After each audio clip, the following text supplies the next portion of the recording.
একটা চচ্চড়ি, যেটা আমরা সবাই খেতে ভালোবাসি এই গরমের সময়। তো সেটাই আজকে রান্না করতে চলেছি। এখন প্রথমে চিংড়িগুলো ভাজিনি, ভুল করেই আমি দিয়ে দিয়েছিলাম পাঁচফোড়ন। তারপরে ভাবলাম যাই পারে হোক, পাঁচফোড়ন যখন দিয়ে দিয়েছি, কিন্তু চিংড়িটা একটু হালকা না ভাজলে হয় বলো?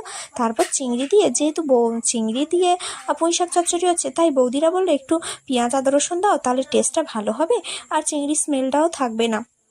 তো সেই হিসেবে আমি একটু পেঁয়াজ আদা রসুন বাটা দিয়ে দিলাম, দিয়ে ভালো করে কড়াইতে নেড়ে আজকে একদম আমার স্টাইলে ঝুরঝুরে ঝুরঝুরে কষা কষা কষা কষা রান্না শুরু করে দিয়েছি। প্রথমেই আলু আর কুমড়োগুলো দিয়ে একদম ভালো করে কষিয়ে নেবো, তারপর দেবো পুঁই শাকগুলো। দেখো এখানে রান্না করতে করতে আমি একেবারে ঘেমে স্নান হয়ে গেছি, আর স্নান করে চুলের যে গামছা বেঁধেছি সেটাও খোলার টাইম পাইনি। আর এখানে দেখো ডালটা চ্যাটানো করে দিয়ে গেছে, আর ওনার চোখে প্রচণ্ড কষ্ট হচ্ছিল, সেই জন্য ওনাকে আমি বললাম যে তুমি চলে যাও, তাই আমি রান্না করতে বসে পড়েছি। ডালটা চাপা দিলাম, ভাত হয়ে